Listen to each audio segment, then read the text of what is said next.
Mesdames et messieurs, bonsoir et bienvenue si vous nous rejoignez sur ce plateau de la télévision Moutetesi, la voix de la minorité, dans notre rendez-vous quotidien redevable. Une émission qui vous parvient chaque mardi et jeudi de 19h juste à 19h30. Nous parlons des sujets d'actualité politique, économique et socio-culturelle. Au menu de ce soir, les enjeux politiques de la guerre de l'Est. Nous en parlerons un peu davantage avec notre invité de ce soir, M. Théogène Koundié. Bonsoir, M. Théogène. Bonsoir, M. le journaliste, et bonsoir à nos différents et chers téléspectateurs qui nous suivent à pareil moment. Merci. Merci de consacrer un peu de temps pour participer à notre émission ce soir. Alors, pour commencer, peut-être comme il y a certaines personnes qui n'ont pas encore eu la chance de vous connaître, à titre de brève présentation, qu'est-ce qu'ils doivent retenir?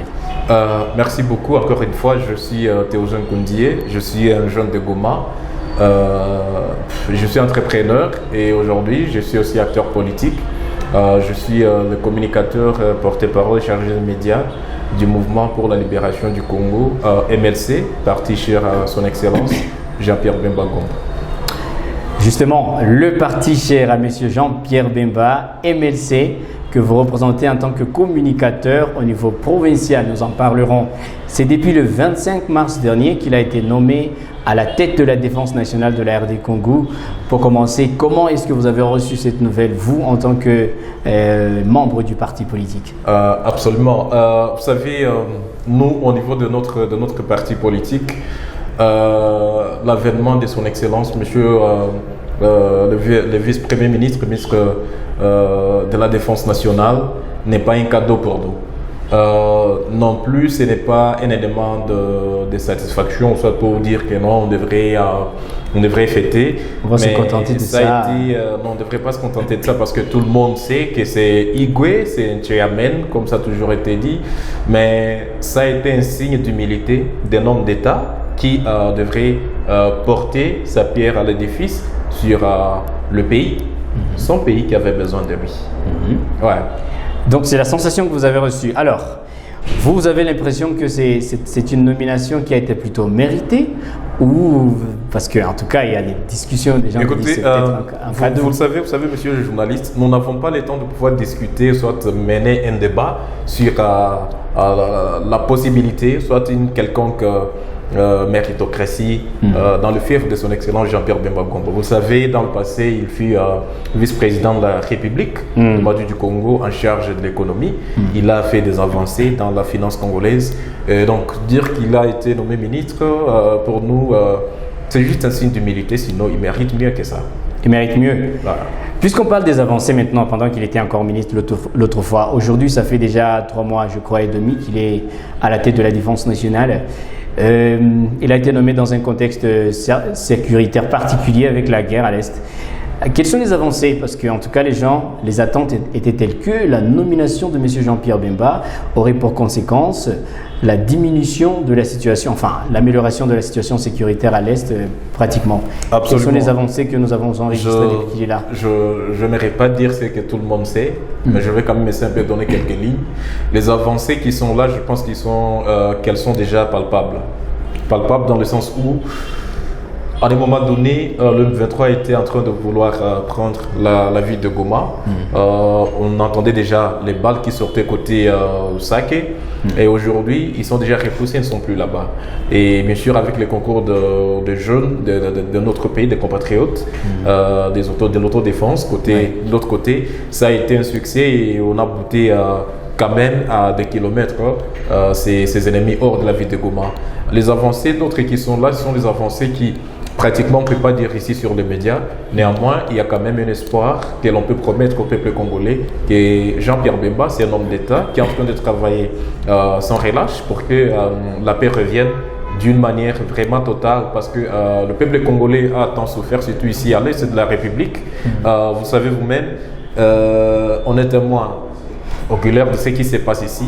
Et donc, nous attendons bien sûr ce qui va bientôt se déclencher parce que comme vous le savez, le gouvernement ne ferme pas les yeux sur ce qui est en train de se passer ici. Il a fait un tour ici l'autre fois, vous l'avez vu. Oui.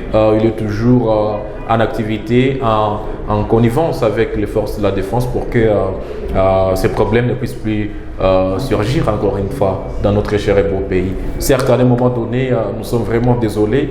Nous compatissons avec la population qui, bien sûr, est toujours déplacée, qui subit les atrocités des terroristes du M23, accompagnés bien sûr par son parrain naturel qui est le Rwanda. Et nous, de notre côté, nous restons bien sûr confiants et nous gardons toujours confiance parce que nous savons bien que ça va durer, mais ça finira une fois pour toutes. Une fois pour toutes. Alors, puisqu'on parle de ces avancées-là, avant qu'il ne soit nommé à la tête de la défense nationale, je crois qu'il y avait déjà des efforts qui étaient en place, qui étaient déployés. Le président, il avait répété à maintes reprises qu'il était déjà en train de mener cette lutte sur le plan militaire et diplomatique également. Donc ça veut dire qu'il y avait déjà des efforts qui étaient en place. Est-ce qu'on va dire que c'est Jean-Pierre Bemba qui est en train de mener ça? Vous savez, il y a bien sûr des efforts qui étaient déjà en place sans laisser. On n'a pas dit que Jean-Pierre Bemba va venir avec un bateau magique pour bouleverser la tendance. Vous avez un pays qui a été gangréné par les guerres depuis au moins une affaire de 25 à 30 ans bientôt.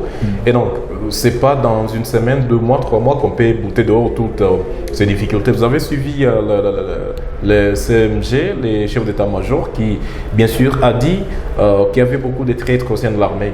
Vous comprenez qu'on ne peut pas mener une guerre et la gagner lorsqu'on a des traîtres au sein de l'armée.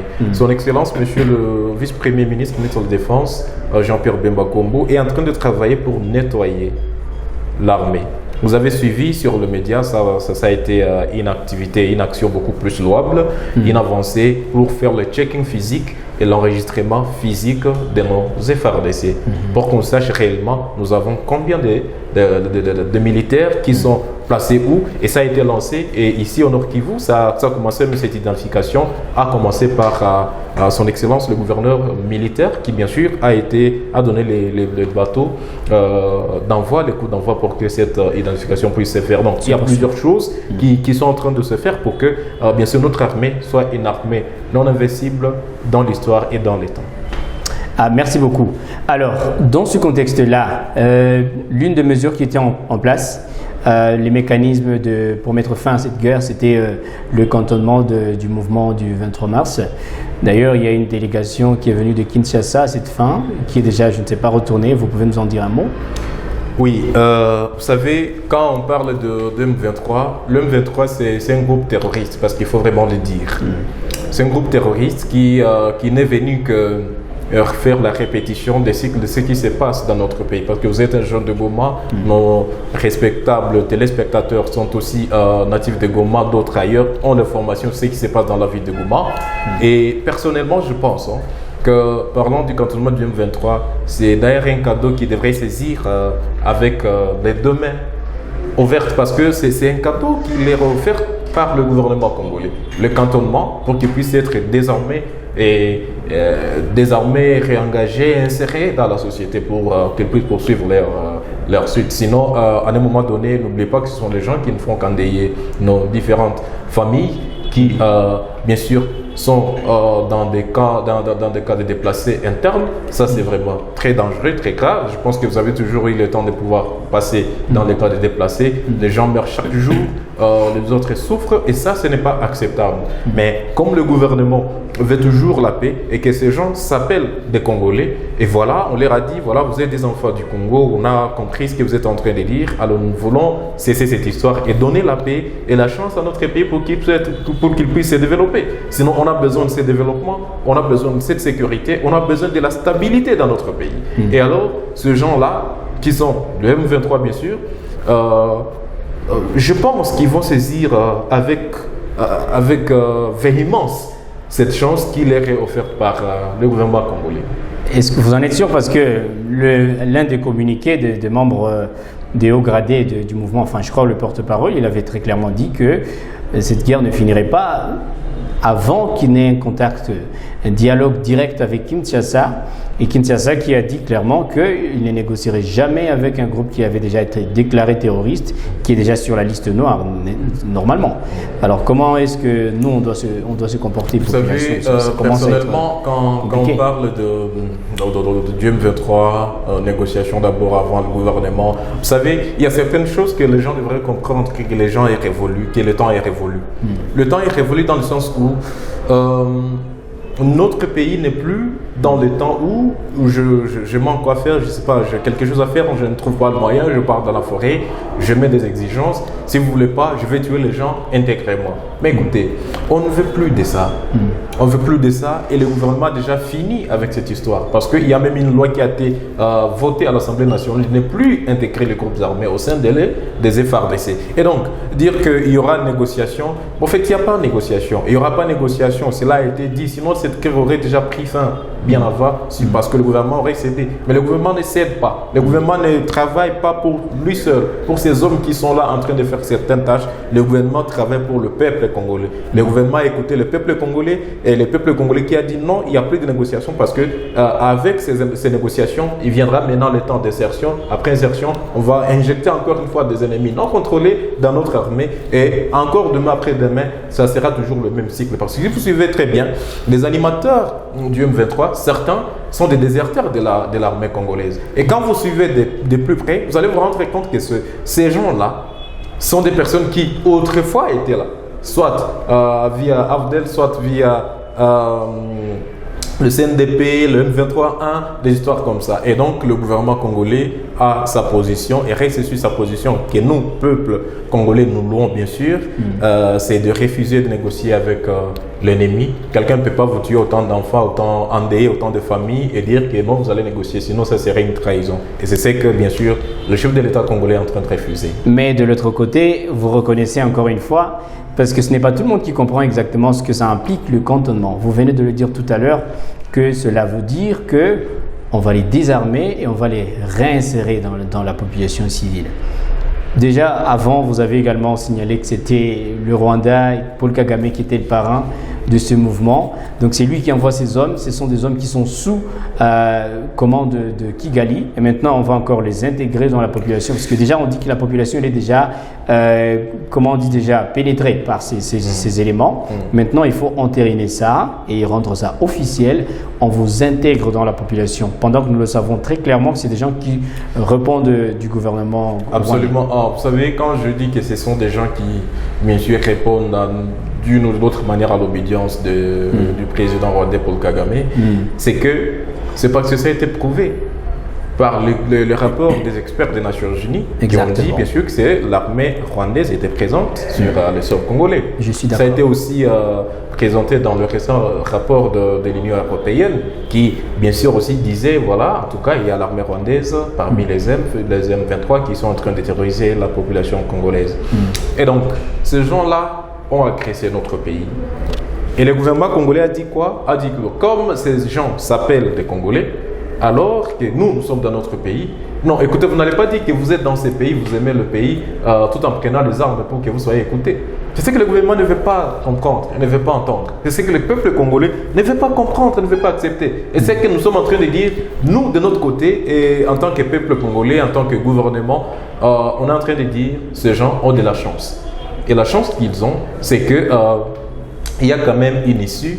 Et l'issue, c'est celle qui a été prise dans l'accord bien sûr de Luanda, qui donnait bien sûr une feuille de route qui devrait être suivie, malheureusement qui est toujours violentée par le M23, qui ne respectait pas bien sûr les cessez-le-feu. Et nous, de l'autre côté, côté population, côté gouvernement, nous pensons sincèrement que ce qui est très important, c'est que ces gens qui s'appellent entre guillemets de Congolais, au vrai sens du terme, nous sommes très d'accord, nous sommes très contents, qui s'appellent des Congolais, mais qui déposent les armes et qu'ils suivent la feuille de route de Luanda et qui se cantonnent pour que le gouvernement puisse bien sûr prendre acte de cet acte et puis mettre fin à cette guerre parce que tôt ou tard ils vont subir le feu des FARDC, ne vous en faites pas. Ouais. Si on revenait un peu sur les implications directes du cantonnement pour que tout le monde comprenne. Qu'est-ce que ça impliquera exactement pour la population, pour le Congo en général? Vous savez, aujourd'hui, nous avons une partie du territoire de la province du Nord Kivu qui est sous occupation, bien sûr, des terroristes du M23. Cela implique d'une manière économique que nous sommes en train de perdre certaines choses. Aussi, ça limite le déplacement de la population pour qu'elle puisse vaquer à ses biens. C'est exact. Et ça, c'est antidémocratique et ça, c'est un danger pour la population de notre pays. Et personnellement, je pense que déjà, quand ces gens peuvent accepter d'être cantonnés, c'est une chance qui leur est offerte parce que le gouvernement congolais a dit non, nous ne voulons plus le Bantsa dans ce pays. Et maintenant, comme nous ne voulons plus le Bantsa, alors qu'est-ce que nous allons faire? Nous donnons une porte de sortie, mais c'est une porte de sortie qui a été aussi une résolution de l'affaire des routes de Luanda pour que ces gens puissent être cantonnés. Après cantonnement, on va les désarmer. Après désarmement, on va voir comment les former parce que, en fait, ils sont des Congolais, ça signifie que chacun a sa famille. Chacun là d'où il vient. Et on va facilement comprendre que voilà, tel est venu de telle part, on va comprendre les désirs des uns et des autres, mais sans armes à la main, qu'ils soient cantonnés, mais c'est ce qui est demandé. Mais est-ce que ça ne nous ramène pas aux résolutions qui ont été prises la fois dernière encore parce que ça fait quand même un cycle qui devient répétitif en quelque sorte. Parce que déjà en 2009, la même chose a été faite. Donc, ils ont signé des accords avec le gouvernement congolais et finalement, je ne sais pas comment on a utilisé encore. Parce que le gouvernement est vraiment expert avec de nouveaux termes. Je crois que vous êtes en train de suivre très bien le processus et la façon dont les choses sont en train de se passer dans ce pays. Exact. Et surtout pour ce qui concerne le M23. Avec bien sûr cette guerre qui ne fait que massacrer notre pays. En 2009 et 2009, ces gens, il y a une négociation avec le M23. Ils ont été insérés dans le gouvernement. Ils ont été insérés dans des institutions publiques de notre pays. Ils ont été insérés dans nos forces armées. Et ce qui a fait maintenant un problème. Parce que nos forces armées, on est arrivé au moment où on ne pouvait plus faire face à une petite guerre comme ça. Et maintenant, le gouvernement ne veut plus de ça. On veut finir le problème une fois pour toutes. Et ce qu'il faut dire à la population, qui bien sûr est en train de vivre un moment très difficile, mais qui doit comprendre que le gouvernement est en train de travailler, mais ne ménage aucun effort pour que ces histoires ne reviennent plus. Parce que dans le passé, vous pouvez comprendre, on était sous embargo. On ne pouvait pas se payer des armes. On n'était pas écouté de manière internationale, mais cette fois-ci, tout le monde le voit, que nous sommes agressés. Nul ne l'ignore. Alors, les populations environnantes qui vivent dans ce coin-là, à Rutshuru et un peu partout à Bunagana, dénoncent et disent que non, voilà, notre pays est beaucoup plus agressé. Il est agressé et nous voyons les étrangers qui traversent toujours la frontière. Ce qui signifie que nous sommes agressés et le gouvernement dit non, on ne doit plus aller dans ce sens-là. Nous refusons catégoriquement de négocier avec les gens qui nous tuent, les gens qui tuent la population, laquelle population est sous protection de notre cher gouvernement. Et nous, on a pensé et nous, on croit. Personnellement, moi je pense que nous sommes sur la bonne voie et que le M23, si vraiment parmi ce groupe il y a des Congolais, c'est leur chance de pouvoir sauver leur peau. Parce que, ne vous en faites pas, le gouvernement n'est pas en train de dormir. Et d'une ou d'une autre manière, on va se mettre sur terrain et ça va marcher. On doit aussi préciser à la face du public que le gouvernement, c'est un État souverain qui ne doit pas aussi se comporter comme une rébellion.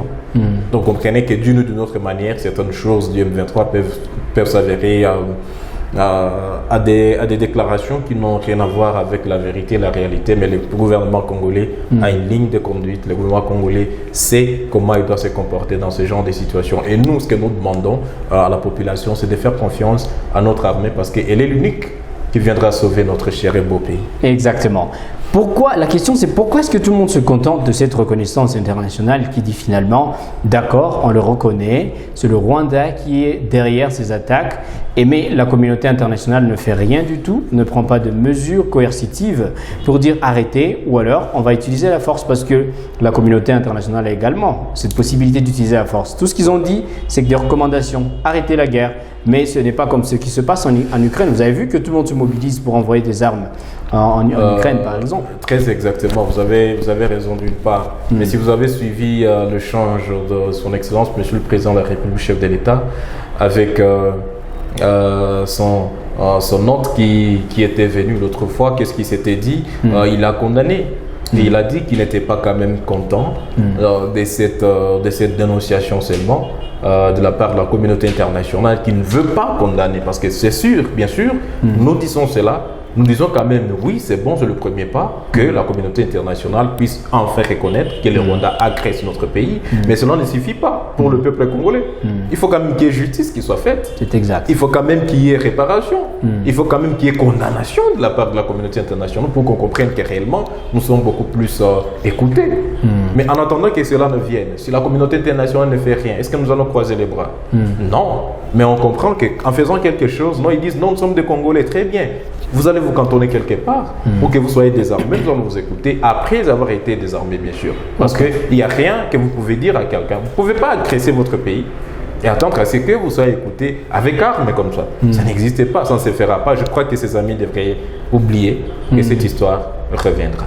Ne serait-ce pas une crainte légitime que ces gens, si on les cantonnait et on procédait par cette réinsertion sociale, qu'à un certain moment, encore une fois, ils vont ressurgir de nulle part, ils vont reprendre les armes et ils vont retourner encore agresser le pays? Vous savez, nous personnellement, tu sais, dans mon analyse simple, il y a certaines choses qu'on ne peut pas beaucoup dire sur la place publique comme ça. Mais personnellement, je pense que l'unique façon de pouvoir mettre fin à cette histoire sans que les M23 n'aient subi des pertes, si vraiment ils veulent sauver leur peau, c'est d'accepter la voie qui leur a été proposée par le gouvernement, qui se cantonnent, qui déposent les armes, et voilà, je crois qu'ils auront quand même cette façon de faire le jeu. Sinon, ce que je vous dis, au-delà du gouvernement congolais qui se prépare, le peuple congolais n'est pas naïf. C'est un peuple qui est éveillé, c'est un peuple qui comprend mieux maintenant tout ce qui est en train de se passer. C'est par conséquent que vous avez vu qu'il y a certains jeunes qui étaient toujours recrutés par le M23, mais actuellement ils refusent. Il y en a même qui ont été massacrés là-bas, ils ont dit tuez-nous au lieu d'intégrer votre groupe.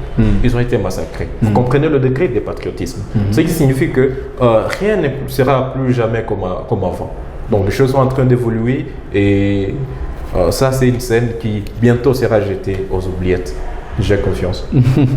Ça semble comme une promesse très, très optimiste de la part d'un citoyen qui essaie de remonter le moral de la population qui malheureusement est en train de souffrir. Mais est-ce que vous ne croyez pas que finalement il y aurait des implications politiques dans cette guerre?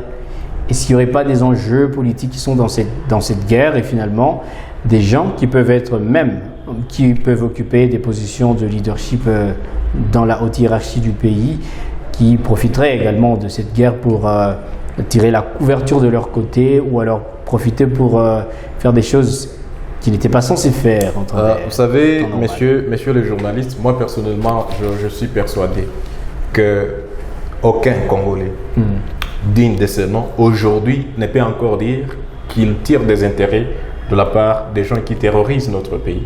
Et si ce Congolais est là, en tout cas j'assume mes mots, qu'il soit maudit. Si ces Congolais peut encore exister, aujourd'hui dire qu'il tire profit de la guerre du M23, celui-là n'est pas un Congolais. Parce que vous pouvez suivre ce que nous qui sommes ici sur terrain, c'est nous qui comprenons dans la peau, dans la chair, ce qui se passe dans notre pays, dans notre région.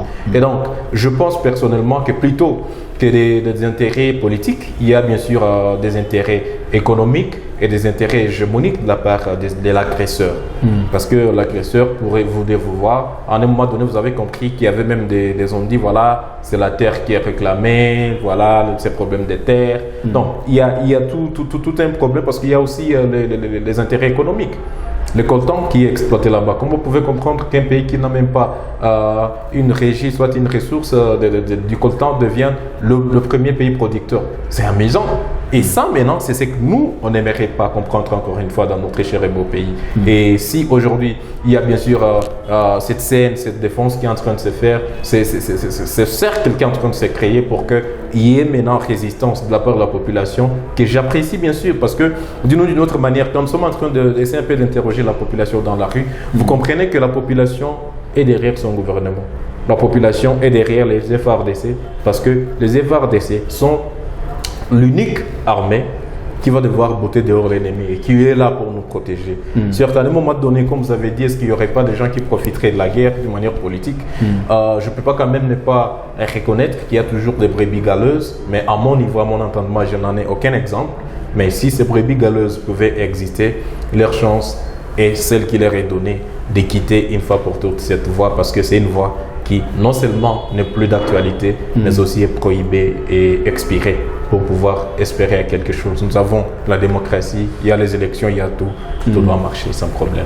Et si on revenait un peu à la souveraineté, parce que c'est une question que vous avez soulevée, mais notre pays est censé assurer sa souveraineté à partir sur le plan militaire déjà, c'est la première des choses. Vous avez le ministre de la Défense qui continue à accepter que des forces régionales continuent à venir se déverser au pays. Il y a déjà, c'est la SADC qui devrait aussi envoyer ses troupes au Congo. Non, mais finalement, on a combien d'armées qui vont venir lutter contre un seul mouvement terroriste, le M23 pratiquement? Vous êtes sans ignorer que d'autres pays, c'est un grand pays. Un grand pays qui est toujours convoité par plusieurs personnes et un pays qui est en danger, un pays qui est agressé, un pays qui est en instabilité, un pays qui est déstabilisé par son voisin. Et ça, c'est compliqué. Quand c'est votre voisin qui vous déstabilise, vous ne savez pas comment faire si et seulement si ce n'est qu'utiliser d'autres voisins. Parce que si c'est le voisin qui vous déstabilise, le voisin peut avoir une assiette chez vous, le voisin peut avoir une cuillère chez vous. D'une ou d'une autre manière, il voudra toujours s'en servir pour pouvoir vous déstabiliser. Et il faut utiliser la même politique.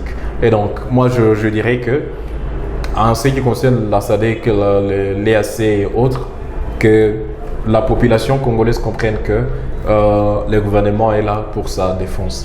Le gouvernement est là pour sa protection. Il n'y a pas 2 ou 3 choses qui peuvent nous réjouir si ce n'est que voir notre pays stable. Et c'est ce que notre armée est en train de faire, à mon avis. Et je pense que bientôt, tout ça, ce sera hors question. Et bien sûr, aujourd'hui, n'oubliez pas que nous ne sommes plus sous embargo. Nous sommes en train d'équiper notre armée. Et cela sera bien sûr oublié. Notre pays sera stable et sera intérêt où il fera beau et bon à vivre pour notre cher et beau pays et pour les étrangers qui voudront bien sûr respecter les normes pour vivre chez nous.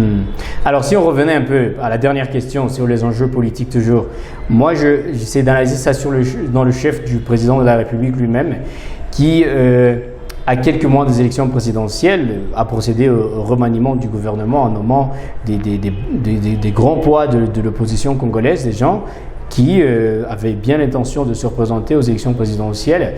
Je vois principalement votre leader, M. Jean-Pierre Bemba, et peut-être Vital Kamerhe, qui peut-être aussi aurait des intentions de se représenter aux élections présidentielles. D'ailleurs, j'aurais entendu que même Moïse Katumbi, il aurait été approché par le président Félix Tshisekedi, qui lui avait proposé la primature. Moïse Katumbi lui-même l'a dit, qui avait refusé catégoriquement d'accepter cela. Voilà les genres d'enjeux politiques dans cette situation actuelle où le président essaie maintenant de faire taire l'opposition pour que finalement en 2023 il puisse assurer la victoire aux élections. Personnellement, je ne suis pas très bien à l'aise dans cette question, étant donné que je suis bien sûr du MLC. Exactement. Et chez nous, chez le MLC, tout ce qui se passe, c'est que nous choisissons celui qu'on accompagne pendant les élections, rien que lorsqu'il y a congrès, et nous n'avons pas encore fait notre congrès qui pratiquement sera bientôt. C'est pourquoi je suis mal à l'aise un peu pour cette question. Mais personnellement, je ne voudrais pas quand même dire, parce que vous parlez des gens qui sont venus dans l'opposition, de l'opposition, qui ont été approchés par le pouvoir, par le président de la République, pour que voilà, il fasse taire l'opposition. C'est pas comme ça. Le président de la République a compris que ce pays a besoin des efforts de tout le monde. Et que chacun, tout en mettant de côté l'égoïsme de telle ou telle autre personne, je vous l'ai dit, je vous ai parlé de son excellence Jean-Pierre Bemba. Nul n'ignore que dans ce pays, il est l'homme le mieux placé pour la présidentielle. Mais non seulement il n'a pas voulu cette présidence pour l'instant, il n'a pas vu cette peau-là, il n'a pas vu la primature, il a dit d'accord. Moi, je travaille à la défense pour sécuriser notre pays. C'est ça le patriotisme. Et à un moment donné, pourquoi Jean-Pierre Bemba me dérange, pourquoi Jean-Pierre Bemba fait faire du bruit, c'est parce que c'est un homme d'État. C'est un homme qu'on connaît, ça touche, et ça touche en train de déranger. Même sur la scène internationale, on comprend qu'il y a des agitements. Pourquoi? Parce qu'il y a maintenant un homme qui vient en appui pour apporter sa pierre à l'édifice. Et très bientôt, là, je pense que tout le monde pourra comprendre pourquoi son Excellence Jean-Pierre Bemba avait raison de pouvoir faire son choix. Merci. Alors finalement, avant que vous ne lanciez votre dernier mot peut-être à la population, est-ce qu'on sait prédire, on sait dire maintenant, quand est-ce qu'on attend la fin de cette guerre? Quand est-ce qu'on projette la fin de cette guerre? Est-ce qu'on sait le dire? Je crois que oui. La fin de cette guerre approche. Approche pourquoi? Parce qu'il y a le peuple congolais qui est debout, déterminé, qui n'est plus manipulable. qui n'est plus embobinable par telle ou telle autre situation qui puisse surgir. Des deux, oui, la guerre va bientôt finir. Pourquoi? Parce que nous avons deux éléments qui nous freinaient. D'ailleurs, trois. Il y avait l'infiltration, il y avait le manque d'équipement de notre armée, il y avait manque d'effectifs. Ces éléments sont en train d'être, on est en train de travailler là-dessus. Vous avez suivi l'appel du chef de l'État qui a appelé les jeunes, les compatriotes à pouvoir aller s'enrôler. Vous avez suivi. Ce sont des milliers qui sont en train d'être formés. C'est déjà quelque chose de bon. Nous avons maintenant, nous ne sommes plus sous embargo, quelque chose qui nous facilite d'avoir maintenant les armes dont notre pays a besoin pour être protégé. Et troisièmement, vous avez compris que sur tous les niveaux, en tout cas, on est en train de tout faire pour qu'il y ait stabilité dans notre pays, que l'infiltration ne puisse plus avoir lieu. Voilà, donc je suis sûr et certain que cette guerre n'a plus beaucoup de temps. Bientôt, il sera botté dehors. Voilà, merci beaucoup, messieurs Théogène, pour ce message qui remonte un tout petit peu le moral. Nous espérons vraiment que ce sera le cas. Donc, nous vous remercions vraiment d'avoir pris de votre temps pour participer à notre émission ce soir. Est-ce que vous avez un dernier mot très court que Absolument. vous pourriez le dernier mot que je puisse avoir de mon côté, c'est de remercier la population de la ville de Goma pour son accueil et son hospitalité de la part de nos compatriotes qui sont venus de territoires sous occupation. Et aussi demander à cette population de beaucoup faire attention parce que la période électorale approche. Ayons cette fois-ci la façon de bien voir les choses pour ne pas nous faire duper. Élisons les gens qu'il nous faut à la place qu'il faut. Et notre ville de Goma, notre pays sera bien sûr un pays où il fait beau et bon de vivre parce que c'est ça, moi, ce que je veux dans ce pays. Les gens qu'il faut à la place qu'il faut. Voilà le dernier mot de notre émission de ce soir. Merci à vous, mesdames et messieurs, d'avoir été de notre ce soir. On se retrouve donc prochainement, chaque mardi de 19h juste à 19h30 chez vous dans Redevable. Merci d'avoir été avec nous. Portez-vous bien et à très bientôt. Wow. Merci beaucoup.